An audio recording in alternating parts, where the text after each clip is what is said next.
What's going on, everybody? Welcome to a very fun, very exciting, and hopefully very profitable episode of Pro v Pro. We are just previewing the rest of the major championships this season. On this episode, we're going to talk course fit models for all of the PGA Championship, US Open, and then the Open Championship. We got some really good fits. We got some really good numbers, and we also have some numbers that some books are hanging that are far more advantageous than any that the other books are hanging. So it's going to be a really fun one. We're going to make some bets on the show. Definitely recommend having some sports books open. Particularly, you're going to want to have your FanDuel Sportsbook open as you watch along here, especially for the first bet of the day. So this is going to be a fun one. How pumped are you for the rest of the PGA season and the rest of the major season, Justin? Yeah, I mean, I think we're going to get – it's going to be fun. We're going to get a little bit more parity, I think, going forward. I think that we have a lot to look forward to. I think we get to play some really good golf courses this year, get to watch some really good golf courses. I think it'll be fun. You never know. I think we always just kind of lean into the elements too, as you know, sometimes we've seen wind and the really firm greens and the high rough, and it's just different golf, albeit I think you always see the cream rise to the top, as they say, right? So, it'll be fun. We get to see which one of these guys can really play under the big stage, and the ones that have proven they can, are they going to continue to do it? So as we make future bets for major championships, there are always two things that I'm looking for. The first of which is, of course, I want to bet on guys that have a chance to win, and that I think are have a better chance to win than the number that's posted. But there's also the element of trying to anticipate whose number is going to fall. Who can we get at 40-1 now that the week of the actual tournament, they'll be 15-1, 20-1, things of that nature. Closing line value, basically, in a very different sense of the word than if, like, you're betting on the NBA playoff games tonight and you're trying to get closing value from now until 5 o'clock p.m., something like that. But we can do a lot of that, the latter part of that closing line value aspect, by looking at sports books and using our prop shop here at FTN and just finding, okay, everybody else has this guy at 20-1. This book is hanging 30. It's a really good chance that 30 is going to fall sooner than later. So we want to pounce now knowing that that's going to fall. So a lot of that we'll discuss as well on this show. And then, of course, we're going to have to talk some Sahith Theegala because we know that he's going to come up in conversation, right? But yeah, no doubt. I just think this is a good time. Like, I think the way that Alex and a lot of the a lot of us at FTN can get a head start here is the course fit model, right? I know you talked about it, but I want you to just kind of explain why your course fit model fits so well here, even though we play different courses for the last three majors. We're always playing different courses. So it's not like Augusta where it's predictable. I think this is a good time to just explain, hey, this is why we have an advantage for all these futures. Yeah, this is a really cool conversation, and apologies to everyone who has been a loyal listener for the last couple of years here and already know this spiel. But for those who don't, what we do for these major championships when we don't have a consistent tournament is we basically run an event fit model instead of course fit model. So we're doing everything the exact same that we would for any other week, but instead of just all of the rounds at Bay Hill, it's all of the rounds in the PGA Championship or all of the rounds in the US Open. And the cool thing about this strategy is that the course fit model itself will tell us if that strategy is viable or not for the event. In the case of the Open Championship, we get a pretty weak model and all of the aspects of the model. So, like, we look at driving distance, we look at approach play, we look at driving accuracy, all of those. They're all pretty much centered around 0%, which basically means, everything is tour average. The event as a whole, or the model as a whole, isn't very strong. What it's telling us is that every Open Championship course tests players differently. There's no consistent elements being emphasized and no consistent elements being de-emphasized by the Open Championship golf courses in the setups. So for the Open Championship, the course fit model, it's not going to be super helpful.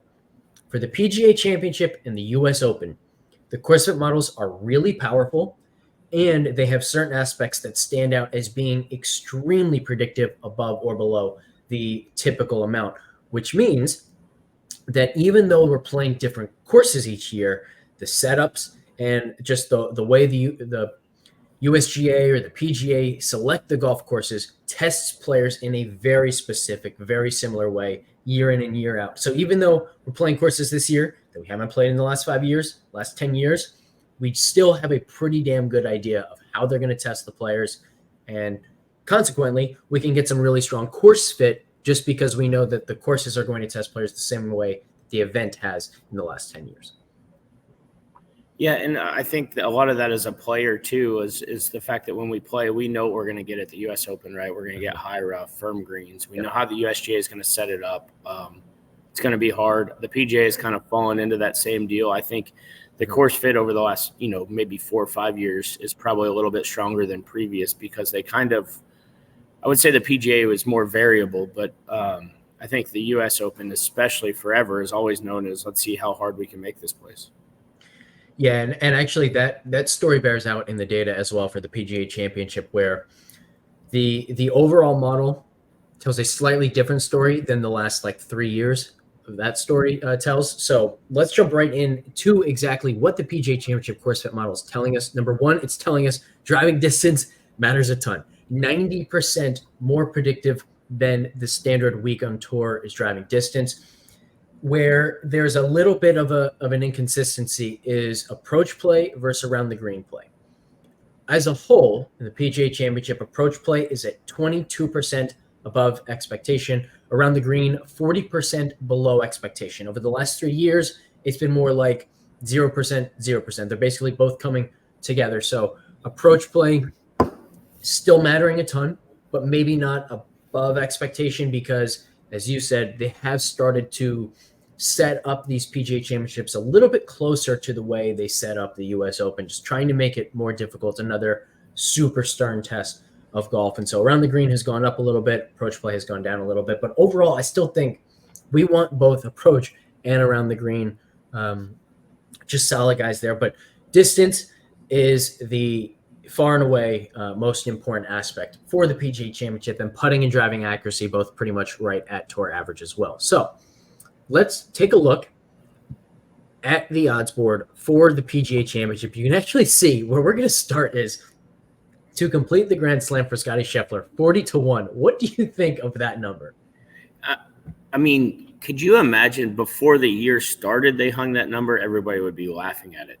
Yeah. What's crazy is right now, I mean, how close if Scottie goes out and dominates again after he dominated again last week, and he goes out and dominates the same way in the PGA, I mean, do we see a plus 150 number at U.S. Open? I mean, almost a pick 'em against the field.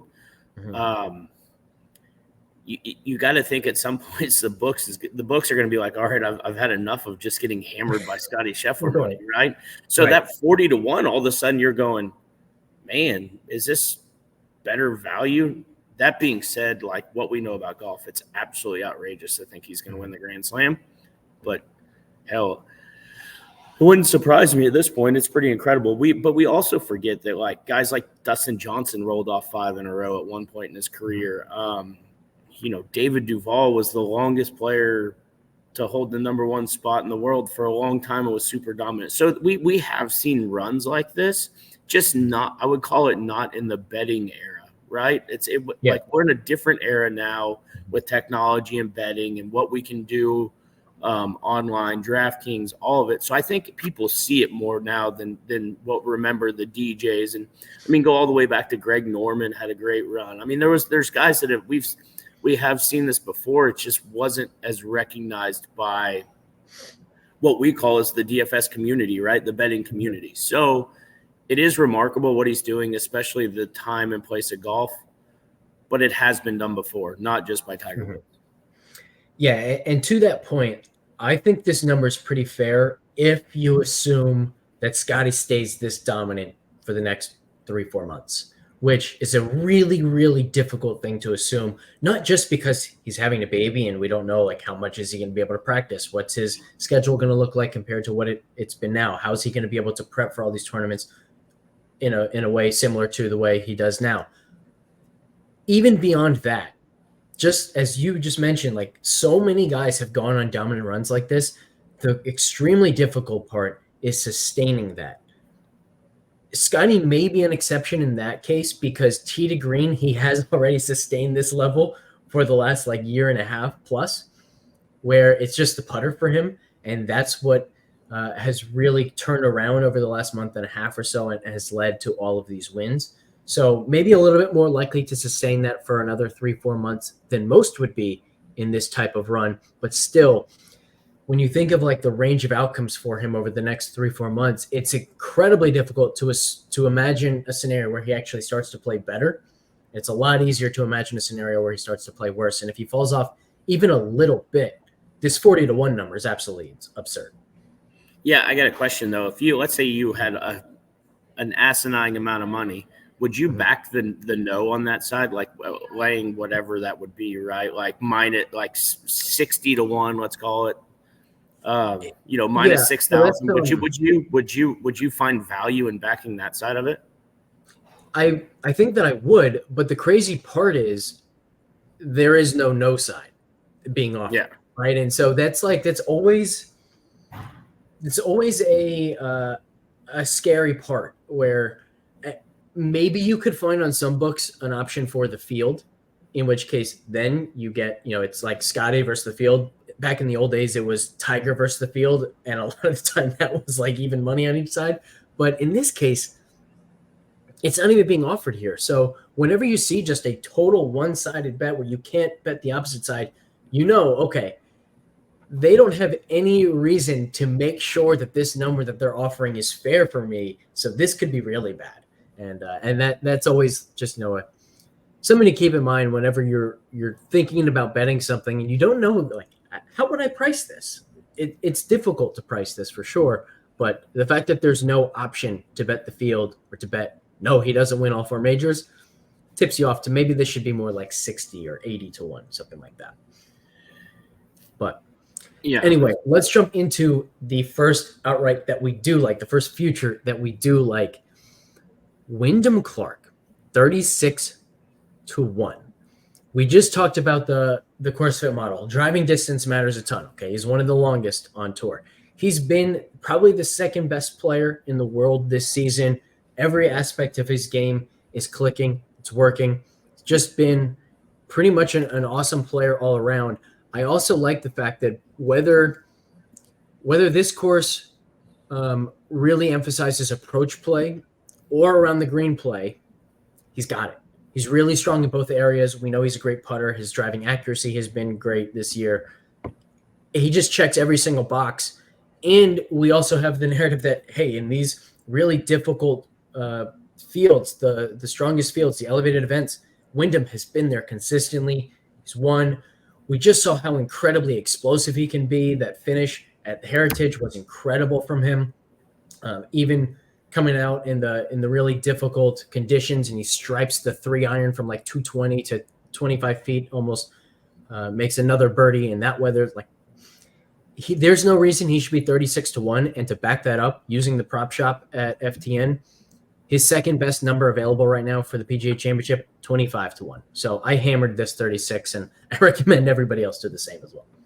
Yeah, that's an outrageous number for the way he's playing. I agree. I just have such a hard time rooting for him. So I have to take away my brain of like the rooting aspect of golf and just make it into like, hey, the value on somebody winning, right? Mm-hmm. The only other one that really stood out to me right this second was Min-Woo Lee at mid-50s, just because of his talent is going to catch up. Mm-hmm. He's, at some point he's going to figure it out. And everybody knows I've been huge on him for a while. I just think he's so talented. And anytime you bring in such a heavy weight on driving distance, I just think it's a great time to show a huge edge towards him. I'd also say there with Min-Woo, the more this golf course emphasizes around the green play instead of approach play, the better it would be for him. So you do have that distance signal, and you also have a trend over the last few years of, okay, if this is going to play more like the U.S. Open, we're going to get more around the green signal. We're going to get less approach signal. So that would also work in Min-Woo's favor. My question to you, though, is how do you bet Min-Woo at 55 instead of Sahith Theegala at 75?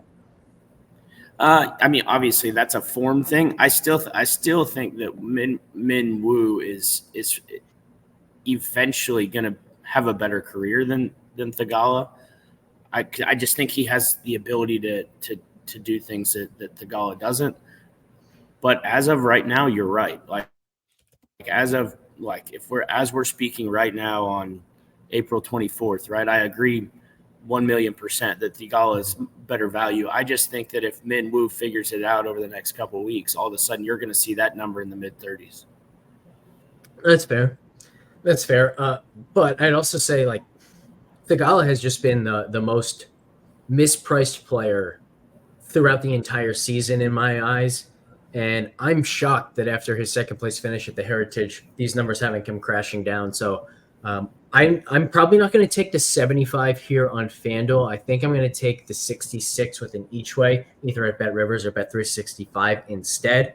I will have that in the tracker and in the Discord at ftnfantasy.com soon. And do you think if he wins this week, even though he's paired with Zalatoris, does that number drop then, or do you think the books are kind of playing this week as a non-factor? It's a really good question. I sort of think that the only reason why Theegala's number is this high, it's not that people don't think he's good enough. It's that people don't think, hey, he hasn't really shown the ability to close it out and win, right? Like, he's got 5 top 10s now this season, something like that. He's been in contention.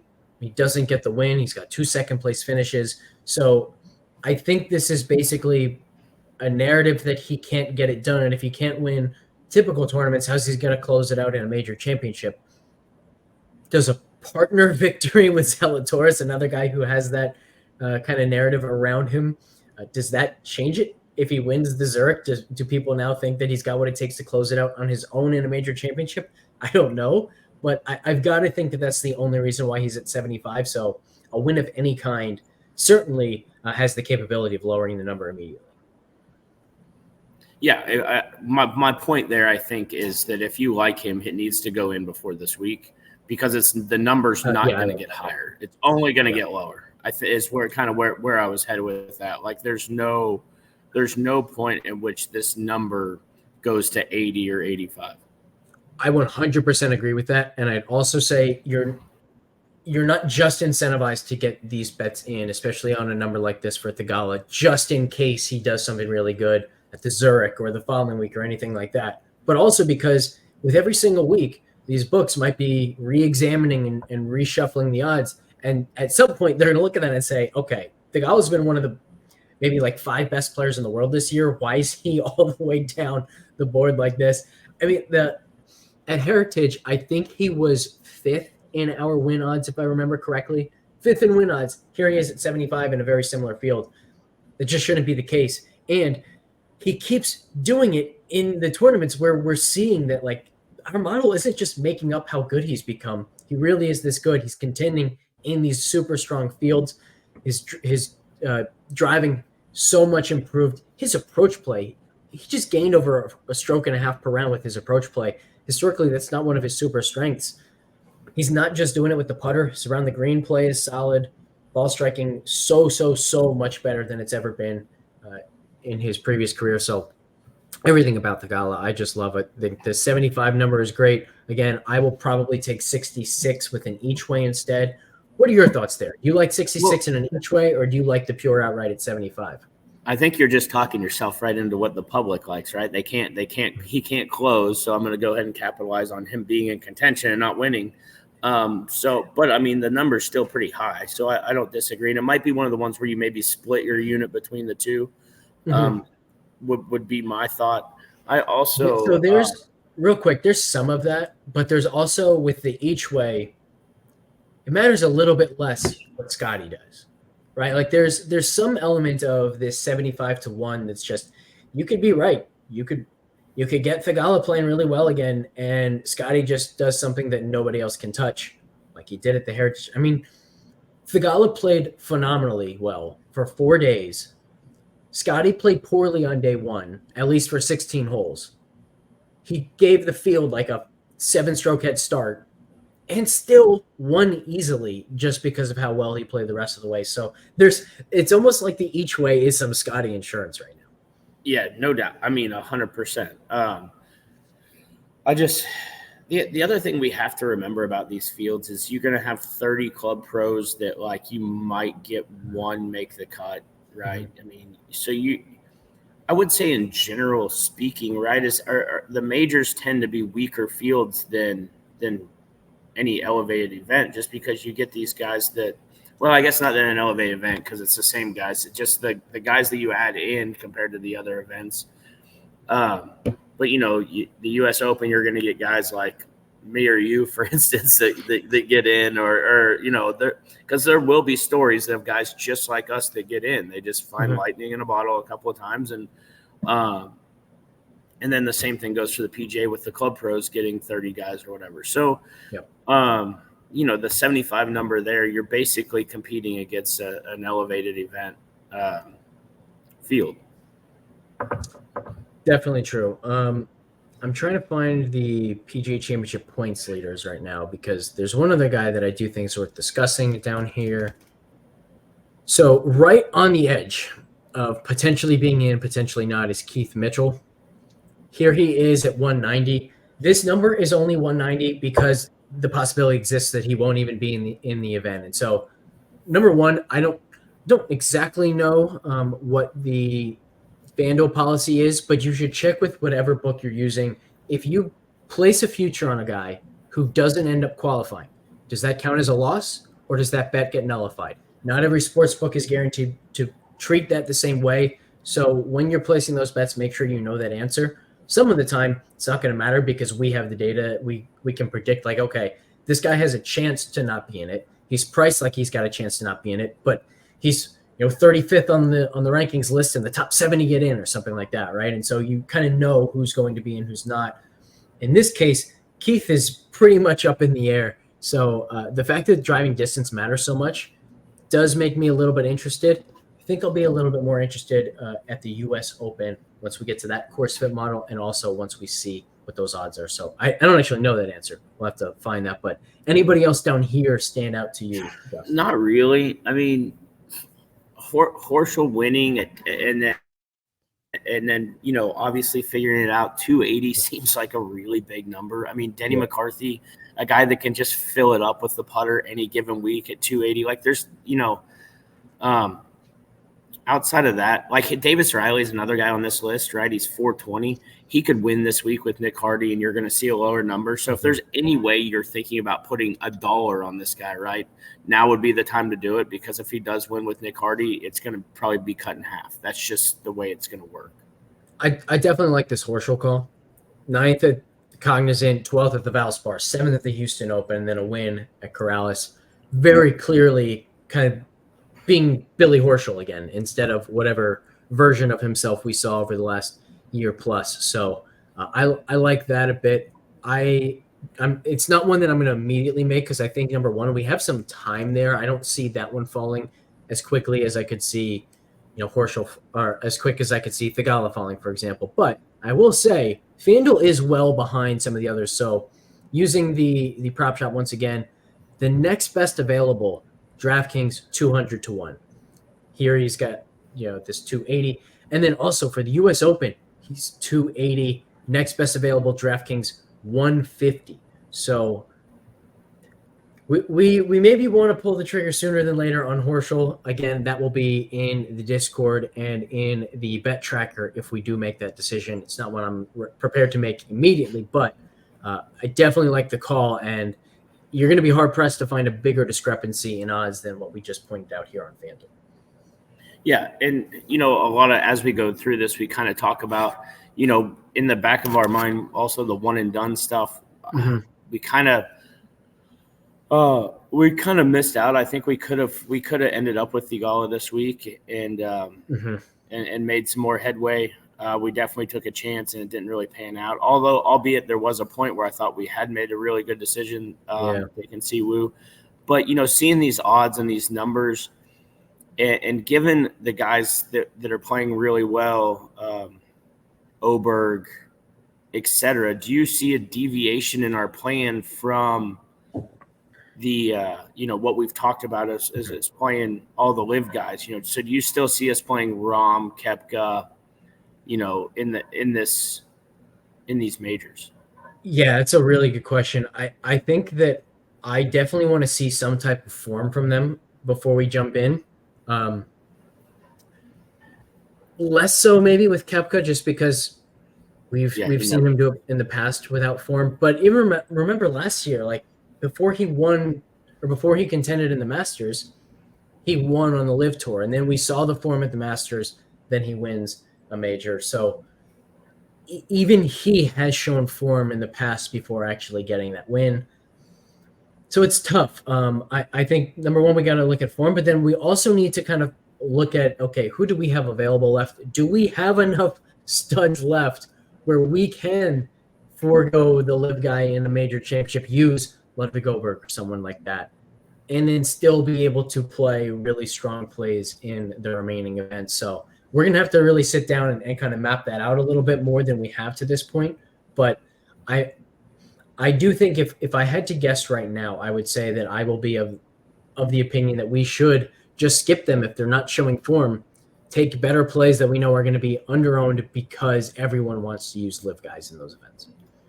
Yeah, I kind of agree, right? I'm gonna kind of defer for the time being, right? Because we're seeing some comers and goers, I think, right now of who's playing good and who's not and who can compete. I think that we have, of the guys left, we have to get a few of them right if we're going to win. Clark being one of them, Morikawa being one, Oberg being one. Guys that are going to win this year, no doubt in my mind, like they are going to win at some point. We have to get those guys right. Zalatoris fits in that bill too. I think he wins at some point. Theegala fits in that bill. He wins at some point. So I think we have guys that are going to win left. We just have to use them at the right time. Yep. So with the heavy driving distance, do you see a version of using Bryson at a major this year? Yeah, I almost think that in the same way that we went to Cam Smith at Augusta, saying, okay, he's going to be on the lower end of ownership for the live guys, but he's probably the best actual fit for the golf course. We could do the same thing for either the U.S. Open or the PGA Championship, going to Bryson instead. Yeah, I agree completely. I think it's kind of one of those deals like show me a little form and we got a chance to get a guy that's going to be a little bit lower owned than the other.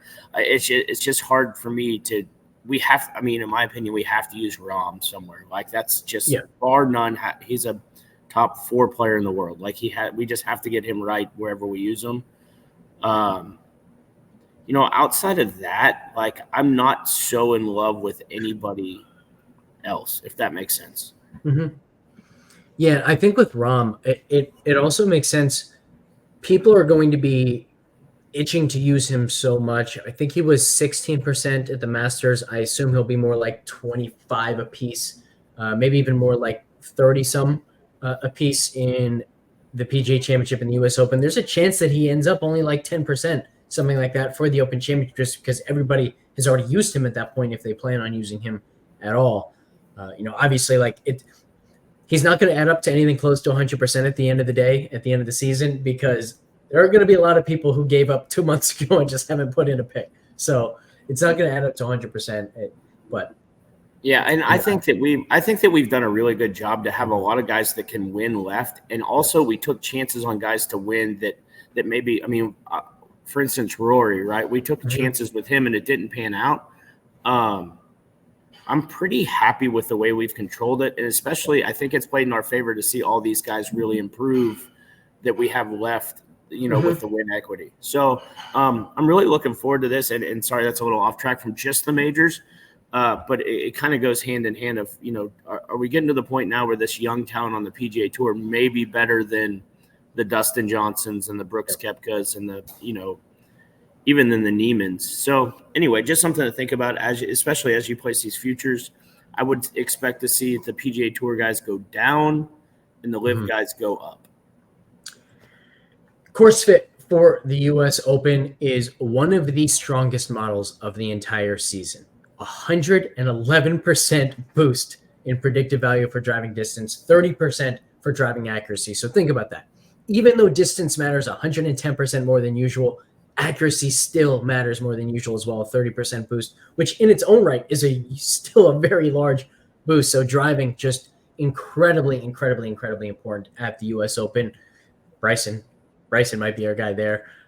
Approach play down 10%, which isn't a surprise. That's basically just a reflection of, hey, if what you do off the tee is that important, you can't have that big of a signal on approach play because your ability to hit good iron shots is going to be more dependent on where you are off the tee. So the fact that it's only down 11%, I think, speaks to the fact that approach play still matters a lot. It still is a U.S. Open.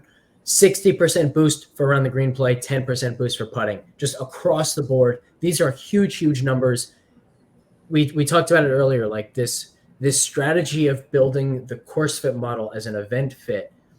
You never really know going in what kind of signal you're going to get. This tells us that the U.S. Open, more than any other, just one golf course to the next, the test is the same. It's brutally difficult.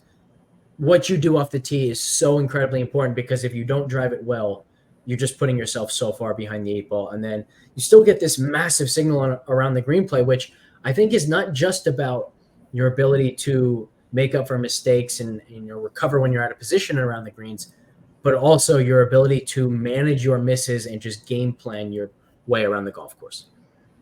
Yeah, and the around the green stuff here, I tend to harp on this a lot for anybody that watches all the time, but how we have to pay attention to whether we're chipping from tightly mown areas or heavy rough, right? Mm-hmm. Tightly mown, you've got to be a little bit more skillful. Heavy rough, you're basically hitting all bunker shots. So that matters a lot, especially in the U.S. Open, because you'll get some tight lies and then you'll get some really heavy rough where even the best chippers in the world can only hit it one way and hope they judge it correctly. Yeah, 100%. All right, let's look at this board. Anything stand out to you near the top? I'm at the wrong one. Let's find the U.S. Open. U.S. Open 2024. Here we go. By the way, if you're looking on mobile for the PGA Championship for FanDuel, it's under U.S. PGA Championship. Save you like 10 minutes there relative to what I was doing, trying to find the Wyndham Clark bet on my phone. I think you'll probably see a pretty even translation of odds from the PGA to the U.S. Open and probably even to the British, even though they're far different golf tournaments. I don't really, I haven't looked this far ahead to really know anything of what I think. That being said, the very first thing that sticks out to me is a Matsuyama at mid 40s. That's too high for a guy that has the ability to drive it far, hit it in the fairway, and his short game's incredible. The only problem that I ever have with backing him is as soon as he hits it in the heavy rough and has to gouge one out, is he going to hurt his neck or his back or anything else? Mm-hmm. Yeah, that's a good question. I will say the thing that stands out to me, mentioned him already, Bryson, 46. What was he, 29 at the PGA Championship? Yeah, 29 at the PGA Championship. Now we go to the U.S. Open. We get this massive signal on all aspects of driving, which he just dominates the world at, and he's 46 instead. Also, remember, the last time we were at the U.S. Open, or the last time we were at Pinehurst, what did Martin Keimer do in that dominant win? He putted from off the green over and over and over again. So if you can put the putter in Bryson's hands around the green instead of a wedge, I think you also nullify that slight disadvantage for him as well. Like Pinehurst could just be phenomenal for Bryson. Yeah, and I don't disagree. He would be, he's kind of this is the tournament that I kind of had in mind when I brought him up earlier of like what advantage he has. And I also, the thing that I like about him is he's going to work hard, right? He's not he's not taking it easy out there, playing live stuff. He really genuinely still is working hard. What do you think the next best available is for Bryson at the U.S. Open? 32. That's just a wild guess. 28. So that's why is FanDuel so far behind? Yeah, I mentioned at the top, get your FanDuel app open for a reason. I don't know why they're behind on a lot of these, but that's another one. I'm going to have to Venmo you a couple hundred. Say that again. I'm gonna have to Venmo you some money to put in your FanDuel account. Well, I'm about to place this one as well live right here. I had the Wyndham one in already before we went. This is one that we're just finding right now, and like there's no reason why this should be the case. So you bet I'm putting it in. All right, let's scroll down some more. Anything else stand out to you here? Once again, Minwoo 55. And again, the distance signal is so good for Minwoo. And now we get a model that really, really fits him with both around the green and putting mattering more than usual as well. Yeah. Another one, obviously that he's just, how I feel about him. And Thigala all the way up to 90 is crazy as well. Mm-hmm. I wouldn't have thought that you would get that much better odds here than you would for the PGA. Yeah, I agree. And it's especially interesting. So we had the conversation with Thigala. Do we want 75 to 1 pure outright or 66 each way? The each ways for the U.S. Open still just 66, but FanDuel all the way up to 90. So I think my lean for the PGA Championship is definitely to the each way on Thigala.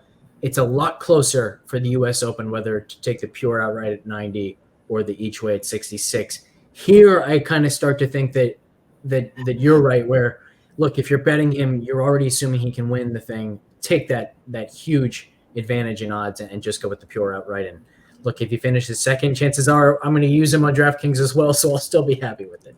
So we might as well stay in the show here. And Siwoo 120 obviously stands out, just total driving, being such a huge deal. Yeah. I think I think you brought it up last week, right? He's really high up there in total driving when you combine both distance and accuracy. And I think he'll play aggressive. So I think that if you're going to get somebody, that can just shock, I don't even really call it a shock. I just think that is pretty high for a top 20 player in the world. Yeah, his driving accuracy number for us, which again it's our own number. It's strokes gained driving accuracy, not percentage of fairways hit. He was second only behind Scottie going into the Heritage. So definitely love this number for him. You mentioned it. His short game's also phenomenal. So really good fit all around. I like the 120 number. So Keith here, 190. Very few players in the world are as long and straight as he is off the tee. The big question is, can he get into the field? He's 80th in the official World Golf ranking. The top 60 make it. Actually, I think he's 75th in the official World Golf ranking, 80th in the PGA Championship points list. Top 60 get in. So he's got some work to do to get in. But if he does, so this might be one where, like, it's a Saturday or Sunday of a golf tournament. Keith Mitchell's near the top of the leaderboard. Maybe he doesn't close out the win, but regardless, he's going to get some very valuable official World Golf Rankings points. Now maybe you look at this number, see if it's still at 190, because if he can get in, I love this number for him. The question is just, what are his actual chances to get in? That's a really tough thing to figure out. So I don't feel confident enough to say there's value here at the moment, but definitely worth monitoring over the next few weeks. Best available everywhere else is 150 to 1 on Keith. Do you have a lean of whether you think he's going to get in or not get in? Like, do you think is he going to play well enough in these upcoming events to get in? If I had to guess, I would say yes. It seems to me like he's felt the pressure of qualifying for some of these major championships where he's gotten into contention and just hasn't gotten it done. And the thing that's really held him back is around the green play. He hasn't gained around the green since the Sony Open in Hawaii on January 14th. It's been a really, really rough season for his short game. If you remember, like a year ago at this time, we were talking about how much he was improving in that area. So similar to Hovland, it's like the strides that we thought he had made, they've just totally disappeared around the green. His putter has also let him down to a degree, but man, the ball striking has just been phenomenal, as it always seems to be with him. And actually his iron play this season has made strides forward that wasn't sure he'd ever make, but it's been really, really good. His ball striking has given him plenty of chances to win. Yeah, it's just one of those things with the courses that are coming up and what he's got to do to get inside that 60. And it really shows how bad these elevated events hurt some of the other people, right? I mean, like if you're in an elevated event, you've got a way better chance of guaranteeing yourself into that top 60. Yeah. Once again, Horschel 280, I think, is really interesting. It's probably a bet that I'm going to end up making. Keegan at 160 hurts, man. Like, he just has not been himself lately. And that first round, like at Heritage, he shot 6 over in the first round. He still gained 1.34 strokes per round with his iron play. His irons are really, really good. He's not driving the ball well. His short game hasn't been as good as we're accustomed, and whatever gains that he made with the putter seem to have disappeared, or at least the spikes are coming less frequently, and the really bad weeks are coming more frequently. But if he can turn the putter around and if he can drive it well again, like I will only need to see 1 or 2 strong performances in those areas from him to pounce on this number. But at the moment, I don't think I can buy in at 160 for him. And he actually played okay after the first round. He played really bad the first round. Mm-hmm. But he's just – I agree. He's frustrating to watch. And just Straka 230 has a little bit of my interest. Because he has won before. Mm-hmm. And he does show some form, and I just think he does everything good enough to maybe contend. That's pretty much the end of what I see of any of the long shots. Kitayama's interesting too. I mean, the problem is he's pretty easy to be overlooked as well. So there's definitely some long shots in there, but there's a reason they're long shots, right? So Yeah, I agree on all those counts. The last thing I'll say about Keegan, he does fit the definition of like a good future bet as somebody who is likely to be at a shorter number at the start of the week than what he is now. The reason why I don't want to place this yet is because I think that we'll be able to beat the books to the change.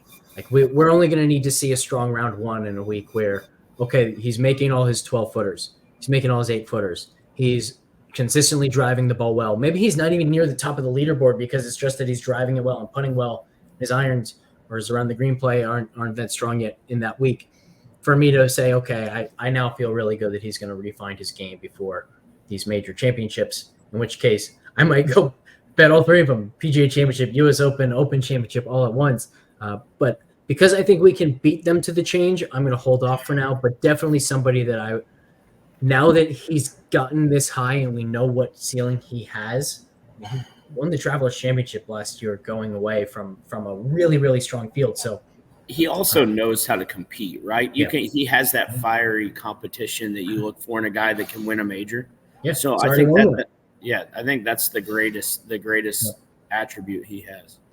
All right, Open Championship. So again, we don't have as strong of a course fit model for the Open Championship. It's actually really interesting to kind of think about the last few years where we hit the Colin Morikawa Open Championship victory in large part because we recognized in the course fit model that year that iron play mattered a lot more in Open Championships than anyone realized. And if you remember, the week prior, he hadn't hit his irons well, so he even made a change, and nobody was on Morikawa. And we were just like, all right, well, if iron play matters this much, I don't care what he did last week.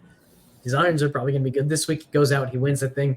And then the next 2 years, iron play means like absolutely nothing in the Open Championship. Distance matters more. So now we actually get a slight emphasis on driving distance. Everything else is pretty much neutral or negative. It basically just means we don't know how this golf course is going to test him in the Open Championship. So let's just look at these numbers from a pure who's undervalued from a win equity, just overall talent perspective.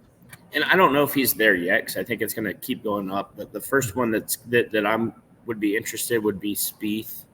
Mm-hmm. I think he's got enough time to figure it out. He loves the elements. He's got, it could be really windy and raining and he'll have a chance to win, or it could be perfect weather on that type of golf course, and I think he'll compete. I just need to see him figure out a little bit something before then.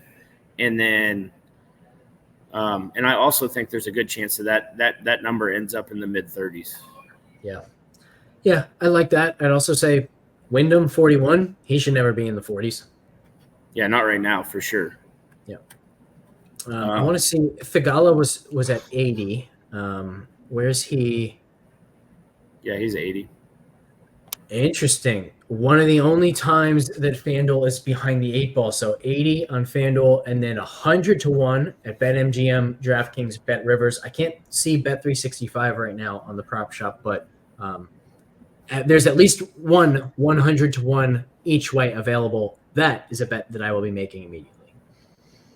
Yeah, that's crazy that you get that's that much higher. And I think sometimes you get these books that are further away that they just like. If you notice, all of these lines are just a touch lower. Yep. Than maybe some of the others. I think it's funny that they offer Bennett because he's in as an AM or got in as an AM and is playing. Yeah. There's. Do you ever look at these and see some of the guys that are maybe more European tour guys? Alex Fitzpatrick there for one, right? He's a European tour guy. He's 210. Do you take any of that into account when trying to look into the British Open, or do you just kind of go with what you know? Not really. It's not that I don't think there's anything to it. I just think that whatever impact it has, we can gauge just through course fit alone. So like if a guy is, better at playing in the wind, for example, probably means that they've got pretty solid iron game, probably accurate off the tee. They probably have a good short game. All of that is going to show up in the course fit model itself. So I don't usually care that much about it. Now, if we get to the week and again, the course fit model is not telling us a whole lot, we don't know what to look at. Then I think the next place that I'd go to is Josh's splits, where we can see, okay, how does a guy play in the wind? Things of that nature. And again, you're kind of just looking at the data instead of where's he from, what golf courses has he played in the past, that sort of thing. That Taylor Moore number is crazy. I was going to say there's a name on the page right now that stands out to me, and I was going to see if you could guess it. It's Taylor Moore. I wonder if that's because of qualification reasons. So let's take a look. Where is Taylor Moore in the official World Golf Rankings? I believe it's top 50 that get in to the Open Championship. He's 54th. So he's got Cam Smith above him. There's one that's going to fall out. I'd be surprised if Taylor Moore doesn't make it. And actually, I think there are a couple ways to say this. So Taylor Moore at 280, I think, is a really good bet because one of two things is going to happen. He's either going to play well enough or play as well as he is right now, and he'll have no trouble qualifying, or he's not going to play better. He's not going to have a chance, and he wouldn't have a chance to win anyway, even if he did. So in that case, it doesn't really matter. You're only interested in the scenario where he continues to play well, continues to improve, and actually has a chance to win this golf tournament, in which case 280 will be a fantastic number to get. Well, I mean, it's probably going to win this week with Naismith, so you kind of have that. That'll get it. That should get him in for sure. Next best available that I can see is 150 for the Open on Taylor Moore, so that might be another one to make immediately. Yeah, that's pretty much it of anything that really stands out to me. Obviously, there's guys that we could see more. I mean, there's your boy Keegan at 170, right? I mean, these numbers are. Yeah. I always look for numbers that I think are too high on guys that winners, right? That's a big deal to me. Yep. The guys that not just in or out of form. All right, let's go to the Zurich. We don't need to talk too much about it. Chances are some people are watching here like the week prior to the PGA Championship, in which case you can just ignore this. Show's done. Move on. But this week, if you're tuning in here on Wednesday before the Zurich kicks off, what are your thoughts on the top of this board? Anyone stand out? And you can also relate it to DraftKings. Like, is there anybody here that you think might slip through the cracks on DraftKings and you don't really like their outright, but man, they're just not going to be as owned as they should be on DraftKings? I think the problem is that the top of this board is so clear cut. The favorites, right, with Schauffele, Cantlay, and then Thigala and Zalatoris. To me, they just stick out. Does that mean that like Morikawa and Kitayama go under the radar and maybe you can get some leverage by playing those guys in DraftKings, which is super low ownership? It's so hard when you have a top of a board that just looks they're playing well. I mean, Thigala and Zalatoris, I guarantee, want to win. It's just hard to get away from those guys at the top. I think if you're going to go down anywhere to look for a team somewhere else, I'd be looking at Davis Thompson. I think those guys have a chance. The one that might really slip through the cracks just because they haven't played that great lately would be Connors and Pendrith. I think their styles fit well together. But I think you're going to see a pretty chalky week.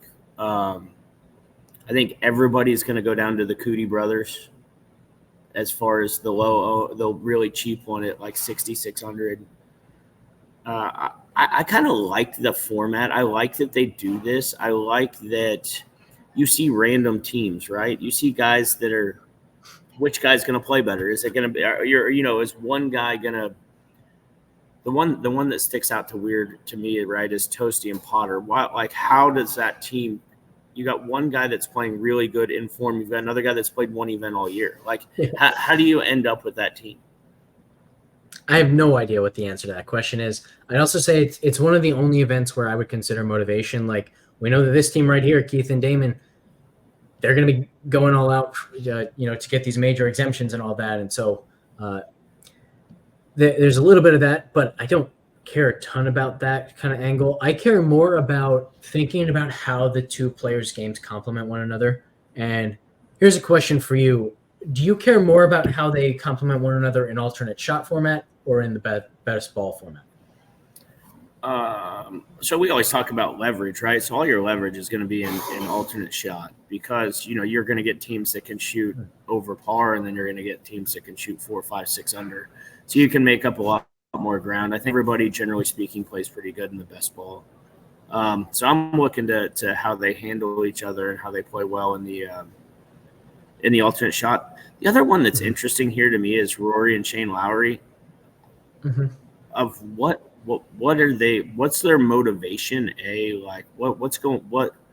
I was surprised to see Rory playing. He's played so much. Is he trying to find it and get back into form, or what's his thinking? Yeah, I think that's true. I'd also say the Thigala and Zalatoris are the ones that stand out from a complementary perspective, where you get Thigala rolling the putts after Zalatoris' approach shots, after Thigala's drives. That's really, really strong. And obviously these teams will be able to set it up where more often than not, they have it set up the way they want, where it's the right guy hitting the approach shot, the right guy hitting the putt, the right guy hitting the drive, etc. So I think that team stands out as maybe they should be 1B to Xander and Cantlay instead of like this 2B to Shane Lowry and Rory. I mean, that's how I started my DraftKings lineup with Schauffele and Cantlay, and then Zalatoris and Thigala, and I just feel like there's too much leverage. If they finish 5 clear of the field, I wouldn't be surprised. And then, it's kind of who you fit in there with them. Obviously I went to Novak and Thompson next, and then where do we go from there? I really like the Smalley team just because their upside's really high. That being said, they could also shoot $1 million in alternate shot. Like I said, I think it's fun. I mean, you got some surprise winners. It's just a fun event, right? It's not. Yeah. I mean, I won't be overly invested in anything. I don't even know if I'll watch, to be honest. Maybe. Yeah, full disclosure, this is the first time I'm seeing some of these pairings. Thorbjorn Olesen, Matt Wallace, that's one stands out to me a little bit. I'd also say the Dietrich and McIntyre pairing stands out to me a little bit. Other than that, it's like, as I scroll through this list, the number one thing that I'm reminded of is, this is why I never play this event on DraftKings each week, because I'm not going to support any of these guys. Yeah, I mean, keep going down. These guys at the bottom, it's Eric Cole is playing with Cochran. Yeah. Cochran hasn't played on the PGA Tour since like 2004 or something. I have no idea how that happens, especially if this were a year ago. Yeah, if this were a year ago and it's like, okay, Eric Cole maybe didn't feel comfortable asking any other players on tour because they wouldn't know who he is, or they would feel like he would be the reason why they lost that week or something. I get it, but he's already an established, very solid player on tour. What is this? I don't know. It's his caddy's dad or something, right? I think is what I saw. Yeah, I think so. So one other team that is Eric Cole good enough to make this team undervalued just because of how good he is? No. Russ Cochran's terrible. If it was just the best ball, I would say yes. Maybe he just goes nuclear, but yeah, with alternate shot, I don't think they've got much of a chance. I will say this: there's one team too that with the Texas connection that I know fairly well, and that's Tom Whitney and Hayden Springer.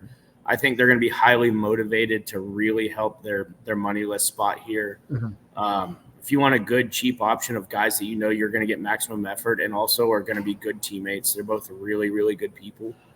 I wouldn't be surprised to see them compete. If you wanted a long shot, easy to root for of guys that are going to be highly motivated, I really like them a lot. I agree. I just saw a tweet about Zalatoris. I want to see what that was. Oh, it just commits to next week's Byron Nelson. Okay, great. All right. I'll probably go out and watch if anybody's around. I'll be out there one day just to. Nice. So. Are you doing US Open local qualifier? Yeah, a week from today, the 30th. A week from yesterday. Mine's the 2nd, so it's a week from tomorrow. So hopefully next week's show we've got some good news about you and. I played terrible. We might have to reschedule next week's show because of your qualifier. Maybe we'll go a day early or something. Okay, yeah, that sounds good. I mean, it's the Nelson's a home game too. I actually played the Corn Ferry Monday 2 days ago. How'd it go? I played terrible. I shot 73, but I was 4 over through 7, and I wanted to mail it in. But I got 2 young boys, and I'm trying to teach them to not quit. I was like, well, I can't quit if they can't quit. And so I kind of grinded it back. And hey, listen, I knew I was playing bad, and I was like, man, I'm about to shoot 82 and be embarrassed. But I worked hard and hung in there. I mean, it is what it is. I just did it for fun, but it's always fun to compete a little bit. But maybe I'll figure it out in a week. It's also interesting how often you can start poorly in a round, and then it's like in that round that something clicks that it's like it's kind of meaningless that you end up turning that start into a 73, but maybe you found something there in that round to turn it around that eventually is going to be the reason that you qualify for US Open sectionals or something like that. So it's funny how golf works. I think it always pays off to just the main thing I've found out is that I just need more Coors Lights when I play. There you go. just make sure you're liquored up a little bit going into that qualifier. But yeah, it'll be fun. We'll play. Hopefully, we both qualify, and if we do, maybe we'll do like a one-off Pro v Pro episode where we just talk about the qualifier and what it's like to get through or deal with that pressure kind of thing. The longest day in golf is real. Yeah.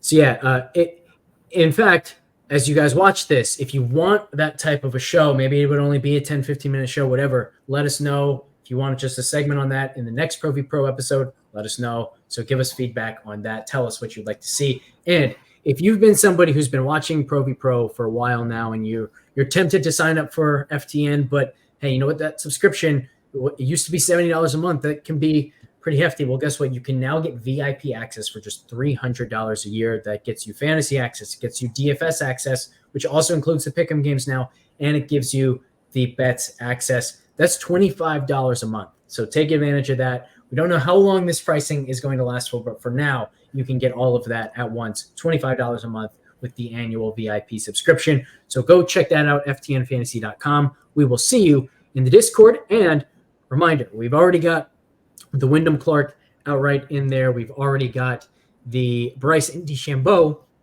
future in there. More are going to come, so be on the lookout for that, again, in the Discord and in the tracker. We will catch you next time. Thanks for tuning in.